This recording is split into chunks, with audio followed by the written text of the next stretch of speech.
it's Mandy from Mindset for Success with today's Mindset Matters. Now today I'd like to talk about the topic of focus. So why is focus so important? Well, we live in a really busy, fast-paced world driven by technology.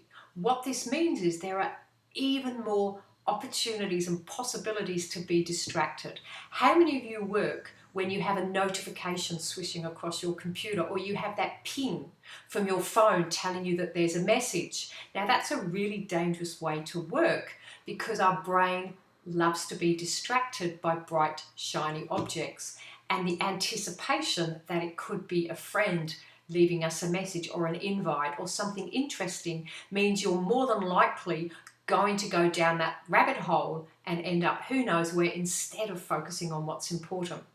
You see, the other thing is our brain loves to move towards pleasure and away from pain. So if you're working on a project that you feel is difficult or hard, guess what will happen? It's so much more preferable to check our social media or emails or anything else but that important task at hand. The energy of the mind is attention. So unless we are diligently keeping our attention and our focus on what's important, we'll be distracted, we'll be less productive, we'll be building our to-do list, getting more overwhelmed, and there's less time to go and do other things in life. So here are a few quick tips to help you keep focused. And just before I share them, you may say to yourself as I share these tips, I know that.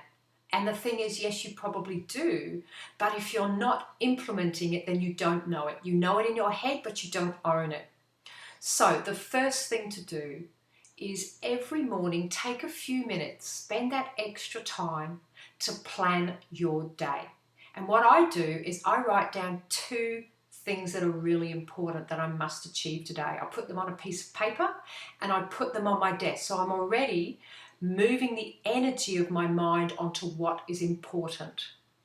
Then what I do as I start on a task, I set a clear intention. And remember, the energy of the mind is focus. So I set an intention to be productive, and then I imagine how I'll feel when I've completed my task. The third simple tip is chunk your time. Manage your time or measure your time so you're aware of how long you're spending on a project. What I do is I chunk mine into 30-minute blocks, and I treat it a bit like a race, as if you're an athlete. There's a warm-up where I get everything ready and move all distractions. Then I set my timer and I'm in race mode. I'm only focusing on the task at hand. At the end of the 30 minutes, my timer goes and I take a short break, I stretch, and if I'm still working on the project, I set another 30 minutes and I get back. Or I might go and do another project. So those are 3 simple tips which will help you be more productive, keep your focus on what's important, and now it's just up to you to make sure that you use them. Thank you. It's Mandy from Mindset for Success with today's Mindset Matters.